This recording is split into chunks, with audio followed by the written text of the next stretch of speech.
Welcome everyone to Business Huddle today. We're really excited to have another fellow business owner from Hopkins, Alex from the Mess Hall, and we're very excited to have you to chat a little bit, a little shortened version of our Business Huddle, but wanted to just dive into kind of your background, where you got started, and what you love about the community here in Hopkins, and we'll dive into some other questions and just have some fun today. So. Welcome, Alex. Thank you. Yeah. I'm here for it. So starting out, you were kind of talking before we got started, like a little different story to get started. I think that's kind of how a lot of businesses are entered. And, sometimes it is like a opportunity rises and sometimes it's, whatever it is. But just curious a little bit about that. And I know I've had the opportunity, you could see in the background maybe, but it's super fun to go to Mess Hall. So talk a little about that. My background has nothing to do with art. I have a culinary arts degree, so you could throw that little arts aspect in the background. So I went to school for early childhood education, and I did a lot of teaching. I focused on younger kids throughout most of my younger years, and then worked my way into elementary and that kind of thing. And then realized I love food. Who doesn't love food? Yeah. Right? So, I became this, foodie person who tried to make everything I could see or find on a menu that was supposed to be exotic. Sure. And so you could go on like Facebook and be like all those lists that they show, and you have to like say how many you tried. Yeah. Have you seen those? Yeah. And it's like 100 things, and like most people are like, oh, around 30 to 40, right? Yeah. I'm sure. like at 80. Sure. You're like, I will dip my toes in all food, figure it out. Yeah. Nice. So I started actually teaching adults and kids how to cook. Oh, cool. And I did that for almost 20 years. Cool. And then I had kids. Yeah. And everyone knows when you have kids, all of a sudden you realize I have no idea what I'm doing anymore. Because you start focusing on the fact that you now have humans to keep alive. Yeah. Uh-huh. So the gourmet ribeyes and fillets and all of those things, live lobster on the floor, all of that became null. Yeah. It's now spaghetti. Right. Maybe a meatball. Yeah. Live meatballs, though. Yes. Because they are From rolling. Target. They're rolling around on the ground from a kid throwing them on the ground. Yes. So the food wasn't as pronounced in my day-to-day. Sure. And so I started really working from home and doing what I could with my kids. Yeah. So I took time off and focused on being that mom that, had fun and played with Play-Doh and got paint everywhere. And, So then from there, I wanted a job that was flexible for me and my kids. Yeah. And as my oldest, who's now 8, was growing up, at 4 years old, we ended up finding out she had autism. Okay. And so from there, we got her into a intensive program and found that art was her real passion of how to express all of her emotions. And so then I was like, okay, I know what I got to do. I need to know how to do art. So, Google away. Yeah. How to do art and teach it. Yeah. So I actually was still doing my catering business on the side. Because I was doing that out of my house. And this was all during when I was staying at home with my kids. And Zan, previous owner of Mess Hall, hired me to do a catering for her staff. Cool. And that is where the Mess Hall comes into play. Yeah. So Zan and I talked. We talked about visions and what I wanted to do with, food and art and how I wanted to mesh them and make something happen. Yeah. Nobody else has ever done.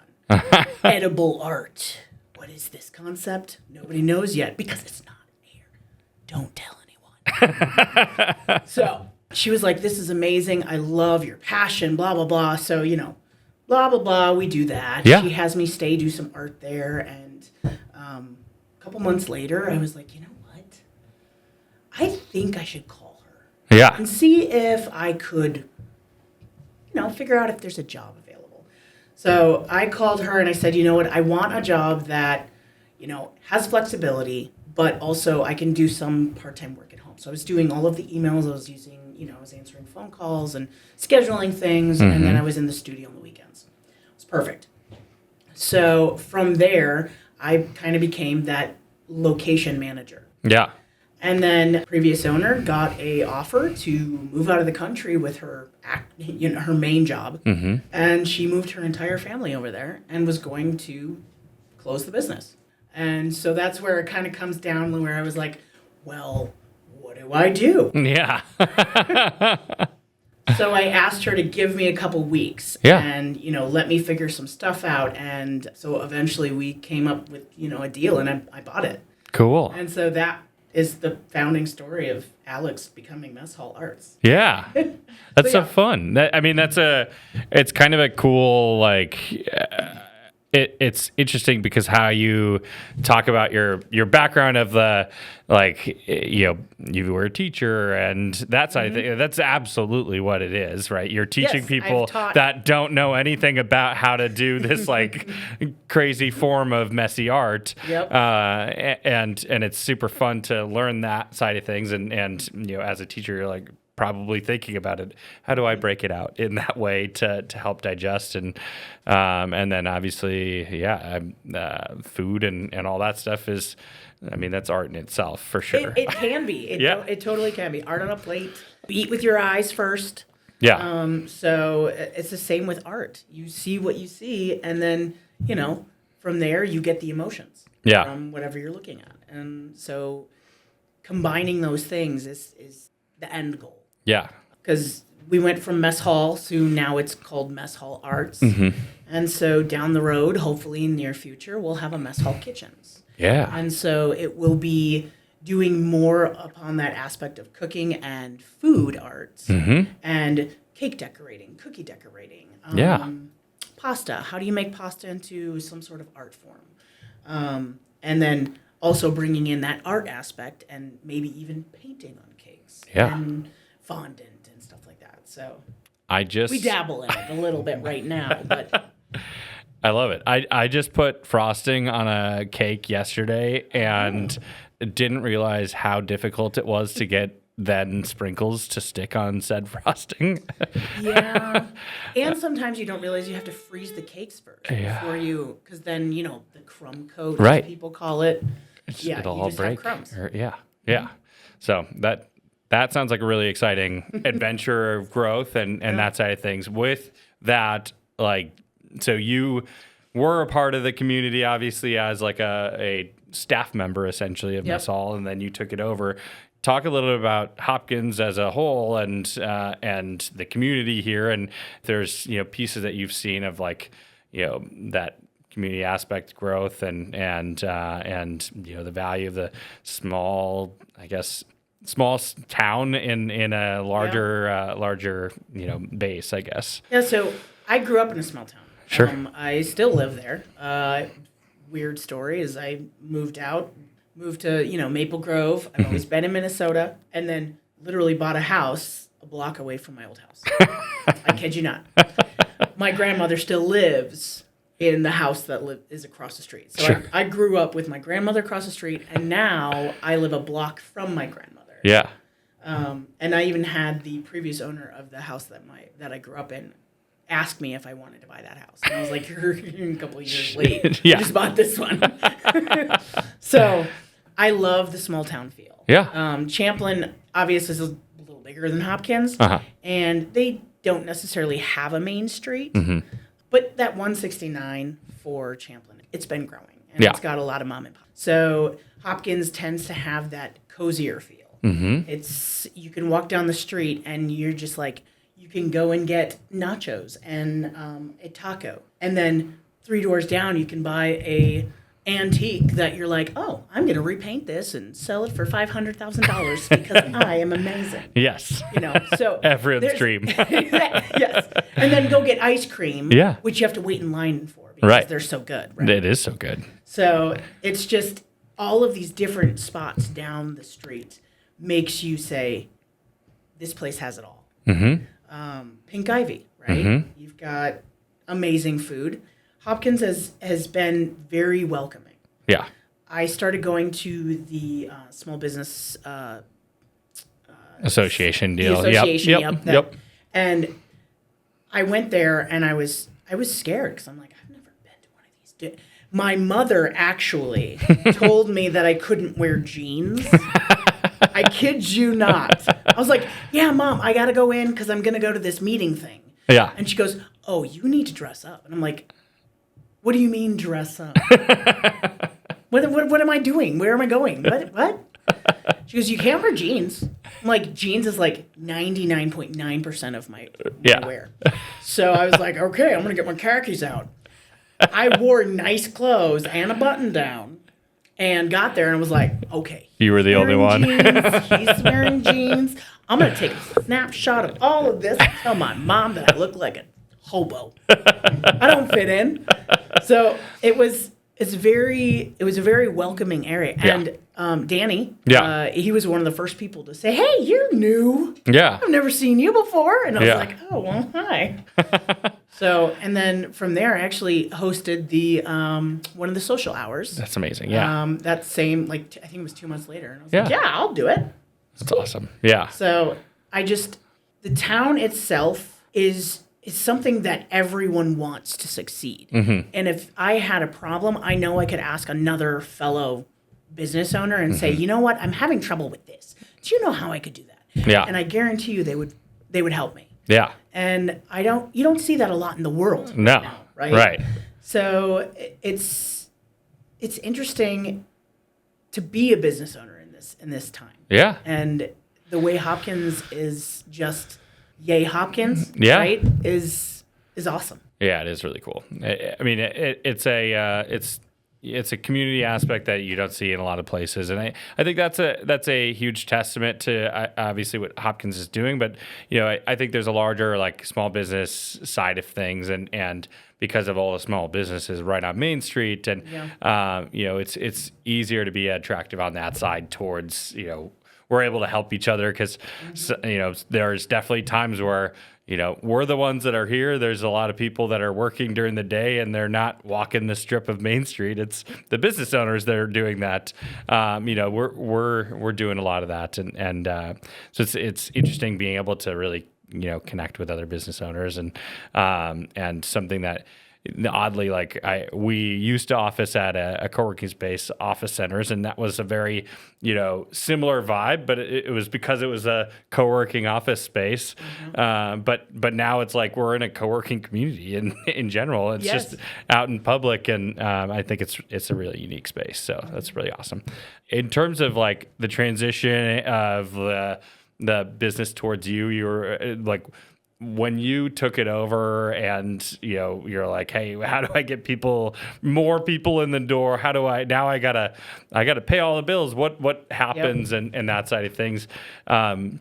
Are there any marketing things that you were kind of this is stuff that I tried doing and expanded into, and maybe it was something that you were surprised it worked, and maybe it was something that you're like, hey, I'm still working on this, but excited about where we're at, and I guess any marketing concepts that you've dealt with.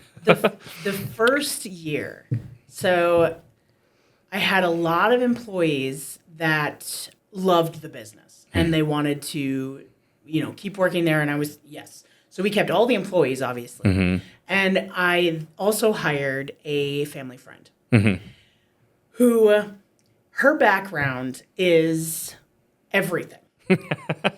She is one of those people you want in your back pocket. Uh-huh. And still to this day, she helps me when I call her up. Yeah. But she doesn't necessarily have a business degree. She is a people person. Uh-huh. She knows people who know people, right? So we huddled, and I said, okay, what can we do to make this business better and more visible? And she spent at least 1 hour a day going on Facebook groups and talking about stuff. Yeah.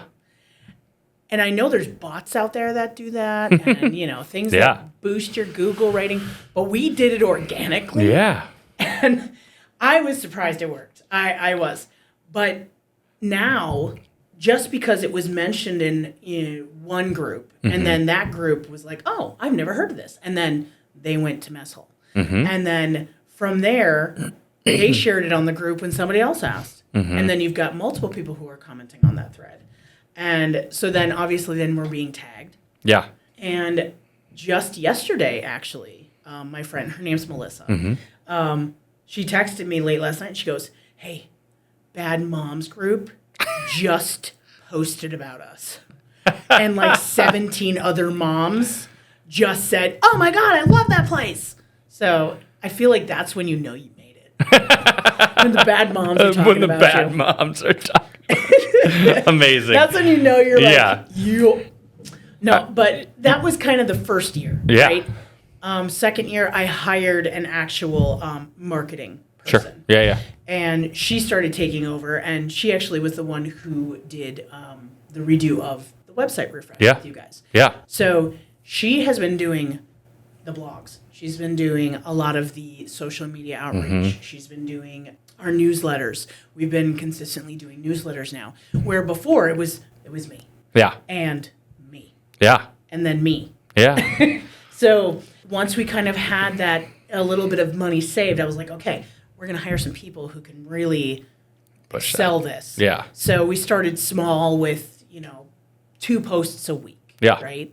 And now I think we're at 4 posts a week. Yeah. And I have other businesses that I have worked for saying, I see your stuff all the time. Yeah. Yeah. And I'm like, yeah. I'm just glad I'm not doing it. And it's funny that you say that, because that's an area that that's something I think a lot of business owners it's such a great pulse to have, is I know we need it, but I know I'm not the one that's going to do it, and it's not going to bring me joy. And I think the early on things, when we started our business, was taxes and bookkeeping, which we kind of talked about a little bit, is I want nothing to do with the actual work that has to do with that side of things. And just the earlier you get into that phase of I want somebody else to help me organize myself and keep me on track. I have no problem saying I cannot do something. I have no problem saying you are the smarter person in this room. And I need you to do that. Yeah. So hiring the accountant was the first thing I did. Yeah. Right. And then hiring my good friend who just knows people. Yeah. Okay, you do that. I'm going to do everything else. Yeah. And then from there, we kind of built it. Yeah. That's awesome. And it is really, what you focus on is really a good testament to what a lot of businesses need to do is it's boots on the ground. And I think that's a conversation we have a lot with businesses when they're, starting out, especially, or taking something over, is there's a reason a lot of businesses don't make it, because it's a ton of work to just get it out there. Exactly. And try my salsa. Yeah, exactly. But it's you're getting it out there and you're pushing it, and a great tactic is that guerrilla social media, where you're going out there and posting on groups and getting it out there. And I see it all the time with businesses in local community groups. So that's awesome. I think it's working. So I think it's working too. I will say Kat's doing an amazing job with our socials right now, and I'm impressed. Granted, most people think she's the owner because she's in all the videos, and I'm like, well, she's prettier than me. We'll just keep it that way. We'll keep it that way. But now you have me. So. That happened. But at the same point, so that's the best, not the compliment of them being the owner or whatnot, but the compliment you said earlier of we see everywhere. That's what you need to get to, especially as a place that you need people to come in, right? Exactly. And so that's super awesome. On that note, what is something you're super excited about this year? And maybe you alluded to it with the food side of things. Maybe that's not this year not thing. This year. But anything you're excited about with the business this year? So this year we've really focused on field trips and getting out into schools. Cool. And different programmings to offer. So it's a new program. We call it the Mobile Mess. We don't have a mobile vehicle yet, coming soon. But essentially, we have been talking to different groups that they, especially during last month, a lot of people weren't traveling. Yeah. They couldn't come to us. Sure. We had cancellations. And we said, okay, we got to figure this out. This has been on our to-do list that we want to do. Let's roll it out. Yeah.